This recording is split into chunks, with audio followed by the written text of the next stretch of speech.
Assalamualaikum warahmatullahi wabarakatuh. Salam sejahtera bagi kita semua. Semoga kita selalu dalam lindungan Allah Subhanahu wa taala. Pada kesempatan kali ini saya akan berbagi pengalaman mengenai penyakit asam lambung. Jadi di tahun 2015 saya pernah mengalami penyakit asam lambung dan alhamdulillah hari ini bisa dikatakan saya sembuh. Bisa beraktivitas normal kembali seperti sedia kala. Meskipun pada suatu momen saya juga pernah mengalami kambuh ya, tapi tidak separah dulu ketika saya mengalami serangan di saat-saat pertama kali itu. uh, Semoga sakit yang pernah saya derita bisa menjadi penggugur dosa saya selama ini.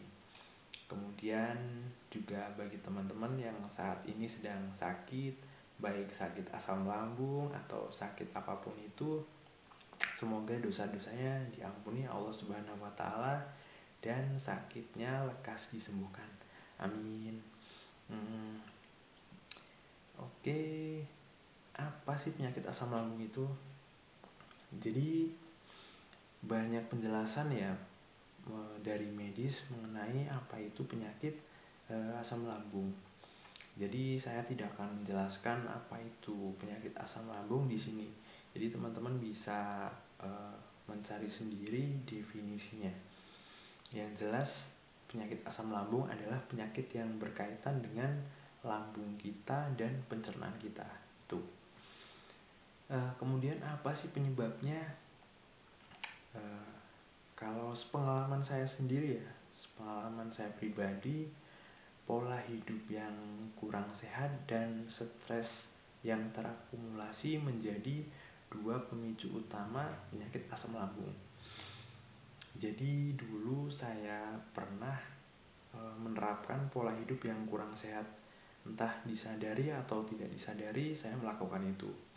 Mulai dari begadang, nongkrong sampai malam, main game sampai pagi, kemudian pola makan yang tidak teratur, jarang sarapan, jarang makan siang, jarang makan malam. Jadi sehari mungkin hanya makan 1 atau 2 kali. Kemudian menu makan juga sembarangan ya. Jadi betul-betul berantakan. Karena pada saat itu saya masih ngekos. Saya merantau, saya kuliah di Semarang dan kontrol dari orang tua cukup kurang. Sehingga menimbulkan disiplin sehari-hari sangat kurang.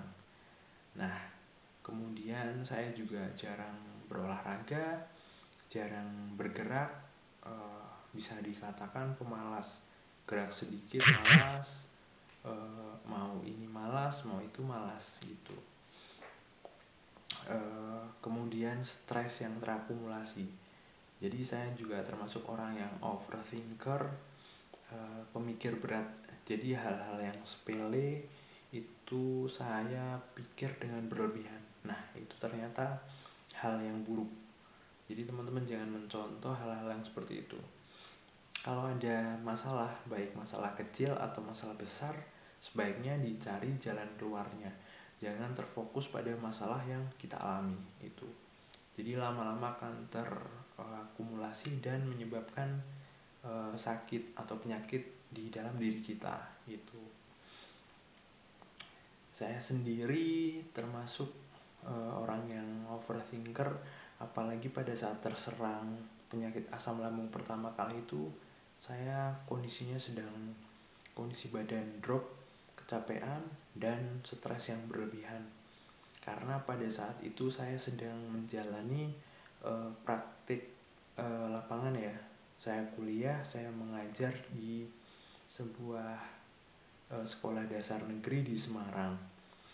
Jadi saya harus bangun pagi, jam 6 pagi harus berangkat karena menghindari macet ya. Kemudian jam 7 sudah harus di sekolah, beraktivitas sesuai arahan dari kampus dan sekolah. Kemudian setelah pulang saya harus mengerjakan laporan hingga larut malam ya, bahkan sampai dini hari.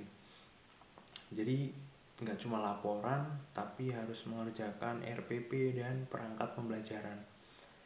RPP sendiri itu rencana pelaksanaan pembelajaran yang dimana isinya itu rencana-rencana yang akan kita gunakan untuk mengajar keesokan harinya gitu. Kemudian ada perangkat pembelajaran yang mencakup banyak hal tentang administrasi kita sebagai guru gitu. Nah, hal-hal tersebut memicu saya terkena serangan asam lambung untuk pertama kali. Jadi kondisi badan capek, kemudian stres berlebih, dan qadarullah saya harus terkena serangan asam lambung untuk pertama kali. Jadi apa sih gejalanya? Nah, ketika sore hari saya di Semarang hendak ke rumah kakak saya yang kebetulan juga punya rumah di Semarang. Saya dari kos hendak ke rumah kakak saya, dan di lampu merah saya merasakan hampir kehilangan kesadaran ya, atau kalau orang Jawa bilang itu kelingan. Jadi saya merasakan hal yang sebelumnya belum pernah atau jarang saya rasakan. Jadi saya merasakan kelingan gitu di lampu merah, yang saya sendiri kurang tahu ya ini kenapa gitu. Nah, itu gejala awalnya. Itu gejala awal saya merasakan kelingan dan degup jantung itu berdetak kencang. Jadi berdebar terus. Nah, itu gejala awal yang saya alami. Jadi 2, jantung berdebar, berdetak kencang, dan kelingan. Nah, itu pertama kali, dan selebihnya nanti bahkan bisa lebih parah. Di video selanjutnya akan saya ceritakan banyak hal tentang asam lambung ya.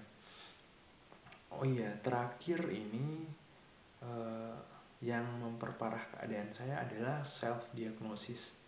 Jadi ketika saya mengalami hal tersebut, 2 hal di atas tadi, kelingan dan degup jantung berdetak kencang, saya melakukan self diagnosis dengan mencari tahu apa yang saya alami melalui internet, dan itu ternyata salah banget, salah parah banget jadinya. Saya mengira saya menderita penyakit jantung karena gejalanya hampir sama dengan penyakit jantung atau jantung koroner. Nah, itu kalau teman-teman mengalami hal yang sama, kita tos dulu.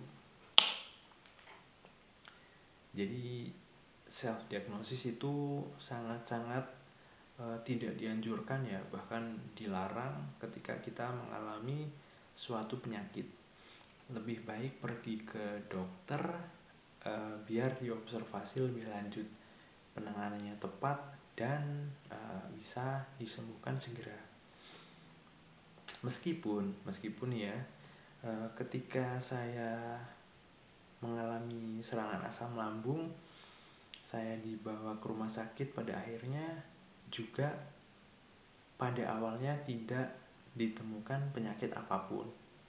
Begitu. Nanti di video selanjutnya akan saya jelaskan, saya ceritakan banyak hal mengenai penyakit asam lambung yang pernah saya derita, bagaimana treatment penyembuhannya, bagaimana solusinya, apa saja hal-hal yang harus dikerjakan dan hal yang tidak boleh dilakukan gitu. Simak terus video saya, semoga bisa bermanfaat bagi teman-teman. Bagi teman-teman yang masih sehat, semoga ini jadi pembelajaran supaya teman-teman tidak mengalami penyakit asam lambung. Dan bagi teman-teman yang sedang mengalami penyakit asam lambung, semoga video-video dari saya bisa bermanfaat dan menjadi wasilah kesembuhan bagi teman-teman. Terima kasih, jangan lupa komen, like, subscribe, dan share. Jangan lupa nyalakan juga notifikasinya. Salam dari saya. Wassalamualaikum warahmatullahi wabarakatuh.